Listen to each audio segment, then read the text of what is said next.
Hello, Derek. Yes. Brent Spiner. Hello, how are you doing today? Good. How are you doing today? I am fantastic. It is Las Vegas though, so staying out of the heat is always something you should keep in mind. So, Yeah, it's usually a bit warm this time of year, isn't it? yes, it is. I do want to ask as we begin, it's just what is your history with Las Vegas yourself? My history with Las Vegas? Yeah. Uh, it was Bugsy Siegel and I started the place many, many years ago. And no, I've been to Vegas many times. I remember one time years ago, uh, I went with my brother, who was a bit of a gambler, and so we went for 3 days to Vegas together, and we stayed at the Desert Inn, and I'll never forget. By the end of the 3 days, we didn't have a dollar between us, and we walked to the airport with our luggage. And that's quite a walk Fortunately, too. it was. And fortunately, we still had our clothes and our suitcases. But yeah, that was my most memorable Vegas experience, I think. So gambling was never going to a gambler was never going to be in your future then. Never, never. Well, one of the things that's in your future, of course, acting as well as on stage and singing as well. So I'd definitely love to talk about some of the things that are bringing you here to Las Vegas. If we could start Yeah, actually with your singing. Um, yeah, in Search of Lost Time, correct? It's going to be next Saturday's night, the gala event over there. that's right. It's right. Saturday night at the Rio, uh, as part of the Star Trek convention there. Now, this is a town that loves standards. It loves Sinatra. It loves, all the old Vegas feel. Standards. Yeah, and Yeah. so there's a definite love for that. So, what got you involved with this type of music, and or maybe what got you ingrained with love in this type of music? Well, it started when I was a child, really. I had a stepfather who had owned a record store, and he sold the store, and kept all the records. And basically, what he had were, Great American Songbook and great singers.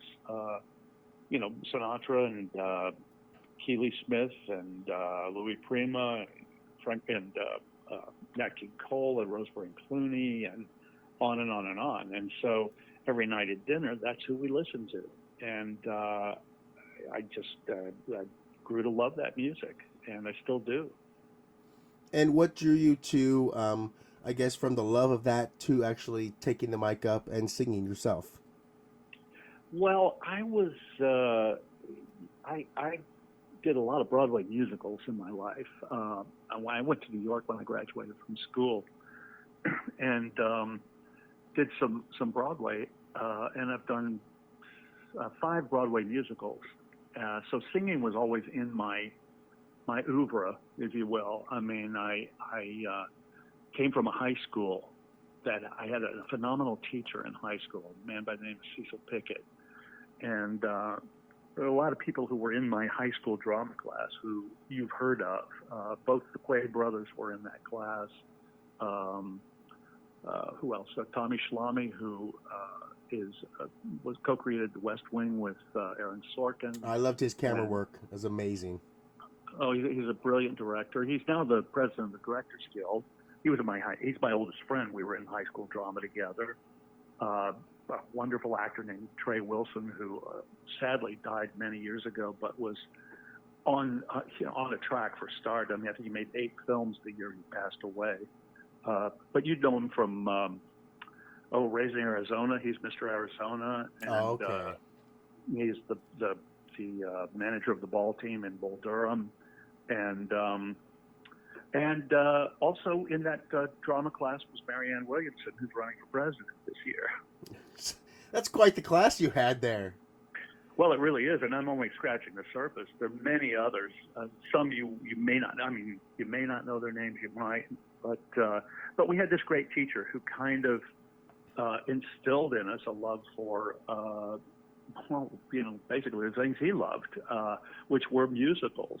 So I've been singing since high school, And I had a great voice teacher in high school too, a guy by the name of Michael Lawrence, who was a wonderful singer and a wonderful teacher.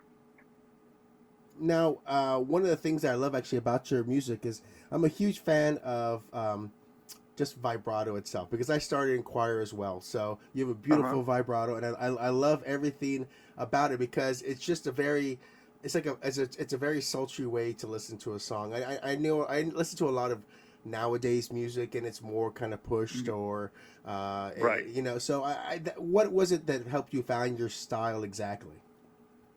Well, you know, I wouldn't even go so far as to say I have a style. I mean, I just, you know, attempt to do the songs, and it depends on the songs. Probably, if you listen to me in a recording, I've done a couple of records of my own. One called "Old Yellow Eyes Is Back," which is all standards, and then I did a CD called Dreamland that I'm actually really proud of. I sang with, it's a story with music weaved through it, and I sang with a woman named Maud Maggard, who, if you haven't heard her, you should check her out. She is probably just the greatest singer of standards today. She's Fiona Apple's sister, but she's got this phenomenal voice and phenomenal control. And anyway, she played the girl, I played the guy, and all the other male voices were done by Mark Hamill. And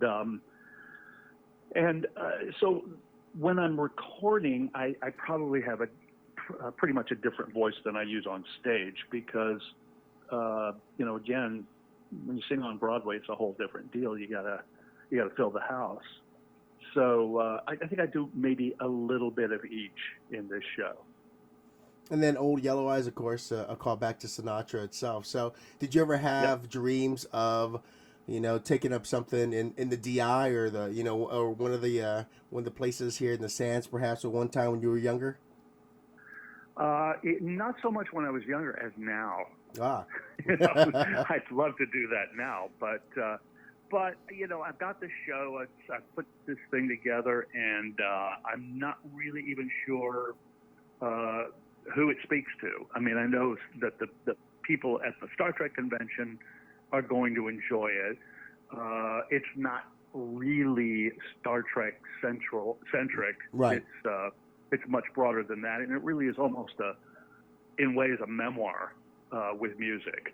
Right. Well, you did get a chance to sing numerous times as Data on the show as well. Yeah. So was it always kind of That's fun to instill some of your, you know, instill some of yourself into that character as well, and kind of have a little fun with it? Yeah, always. It was always a nice surprise when they would put that in the script. And but they were you know, we had terrific writers who were always sort of giving us these wonderful challenges, and that was very rewarding. Now, as somebody who's been on this Star Trek road for some time, do you feel the same way about it as the first day you ended to now? I mean, or do you redefine it for yourself constantly, do you think? Well, I think I probably do redefine it constantly. You know, I'm very grateful for having had the experience and the opportunity. It's you know, Star Trek is the great American epic. Yeah. And I think almost all of us who've ever been a part of it are grateful to have been a part of it. But I think there's it's difficult to say. You know, I'm delighted that the fans in general have had such affection for the character, and it's hard for me to explain to them that I have great affection for the character as well. But you know, love is really personal, and my relationship to Data is completely different than theirs. Right. So, you know, I have to kind of balance that. Yeah. Well, I got to say that you are definitely one of the parts of my love for film. I became a film critic some time ago, as well as just a film lover. But I remember very distinctly the moment that I realized that I was part of a collective watching a film when I first watched Independence Day. And I was sitting in a busy theater, and that moment when the alien opened up and exploded, and I saw every head jump, and I just felt like everyone just giggled and laughed because we knew we were all Yeah. part of that moment. We were all living exactly in that second, and to be present in that was just fun. It's just so much fun. Oh, that's so great. Well, yeah, that was a really fun project to be on, and I have to say the second Independence Day, although it wasn't as popular, which I think would be hard to do 20 years later, and they tried. Right. I had a wonderful experience with the second film, and I'm still hopeful there'll be a third one. Maybe they'll give you more clothes in this one, right? Well, or less. You never know. Whatever sells. Whatever sells. Exactly. So I was actually just at Comic-Con as you were as well. So you had another fan moment, another I guess another benchmark in your career in this with the fact that Picard, as we move forward, there is another opportunity to take on Data. My first question has to be, what was the exact experience you felt putting on that makeup once again, knowing you were going to work, that this was going to be like another adventure in the same book you've read, you've written before? Well, it was odd, I have to say. I mean, it was both odd and not odd at the same time. It felt like putting on an old pair of shoes, you know. I've been there so many times, and boom, there I was again. But there was just something kind of magical sitting across from Patrick, and he was Picard and I was Data, and it was like, this is unusual. Probably the most unusual thing about it, though, is that I have an iPhone with the face recognition, Right. and when I was in the makeup, it didn't recognize my face. Now, and that's something interesting because it wasn't like, was it the hair perhaps, or perhaps you just have a different settled look to your face as Data? Well, I don't know. It wasn't me. It was Data. Wow. No, I'm sorry. This Brent Spiner's phone. Well, that's okay. Brent can always put his passcode in, I guess, to get in. So That's right, and I did. well, I know I was so excited to see this next opportunity. When it comes to Star Trek, you know, there's so many opportunities and people who probably come to you with ideas and different things. What is it always going to be about the correct story to be the correct time to take this on again? What do you mean by always? Meaning like if someone came to you and said, we want to do an offshoot for CBS Universe and we want to do it about these Right. things too. So, you know, did you have, you know, some love and ownership of that character yourself? So you were always a little bit protective in the same way Patrick was protective of Picard as well. Yeah, sure. And I had some trepidation about doing it just because, I don't want to undermine anything I've done before. I think we all escaped pretty well. But you know what? It was the writers and creators of this show were such a fantastic pedigree of people and talent, for one thing, and the opportunity to stand, to be on a stage with Patrick again, on a sound stage with Patrick, and sort of a responsibility I felt to the fans to kind of not disappoint them and be there. Well, and speaking of the fans, you're going to be seeing them next Wednesday through Saturday.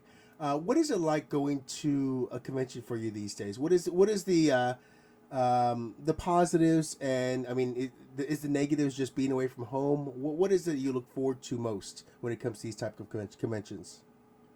Well, what I look forward to, I mean, it's always rewarding. I mean, it always is a good experience. The only negative is it's exhausting, believe it or not. I mean, I have trouble convincing my family that sitting and saying hi to people and signing my name and taking pictures is exhausting, but it really is. And when because in my mind, it's not about an autograph or a photograph or anything. It's about every person getting a moment, right? A connection with you.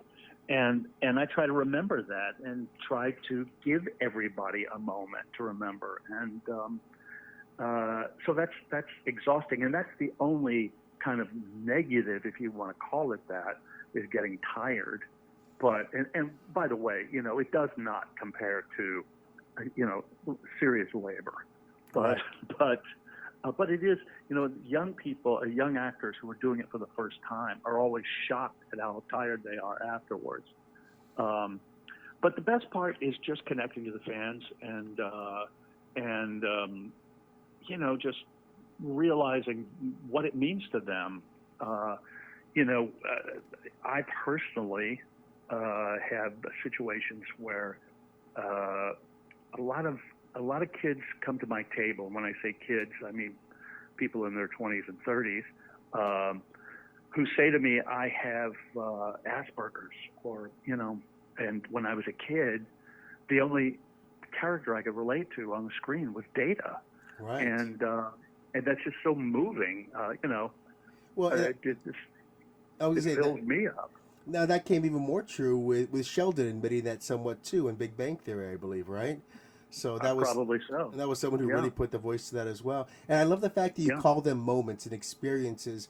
Was there someone when you first started autographs and things like this that kind of showed you the correct way or the correct way to put it into reverence? Not really. I think we've all found our own style of how to do it, and I don't think everybody does it the same way. But it's always a good experience, and I always enjoy it. And there's always ancillary experiences like if I go. Generally, I'm not the only one of my friends who is there. And I'm speaking of the rest of the cast of Next Generation. Right. Usually, one or two or three or four or all of them are at the convention, and we get to hang out together. So go to dinner after the convention and see each other on a social level that we don't generally have time for in our regular lives. So if there were something for you that you would recommend, haven't been to Vegas before, what is the one thing you would tell people to go? Is there a show? Is there a food spot that you say that's somewhere you have to go? Like if someone asked you for ideas or directions on how to do Vegas properly. Hmm. Well, because I am such an expert on Vegas, I don't know. I mean, I think you nailed it. Just stay inside as much as you can Yes, because it's really hot right now. definitely. But yeah, and drink a lot of water. Yeah. Well, I know I want to thank you for calling up. We're very excited to have you and everyone else come down after that huge announcement with not only Discovery, Lower Decks, and Picard. Star Trek is alive and well in so many people's hearts and minds, and even be more so next week as you and the rest of I guess the family come down, and everyone should look forward and get some tickets to go see your show as well. I'm sure it's going to be very, very interesting. Now, is that what is your band setup? I'm looking at the picture here, and I see you next to a piano. Is that Yep. is that your standard? Is that your favorite way to perform? Well, yeah, but I mean, it's not just me and the piano. I'm bringing my accompanist who comes with me all the time, Nicholas Connell, who's a bit of a genius himself, and I mean, he's a bit of a genius. Take out himself because it sounds like I'm saying I am, but he's terrific, and he comes with me, and we've got a lot of really good Vegas players who are going to play with us. So we've got, I think, like 7 or 8 piece band. Well, that's fantastic. Well, thank you very much for calling. I'm very much looking forward to seeing you all come to Las Vegas, seeing your show Saturday night, and all the future things that will happen to you as an actor, as well as to your beloved character Data. So thank you, and safe travels to you. We'll see you in Las Vegas. Thanks so much, my friend. I appreciate talking to you. Have a great day.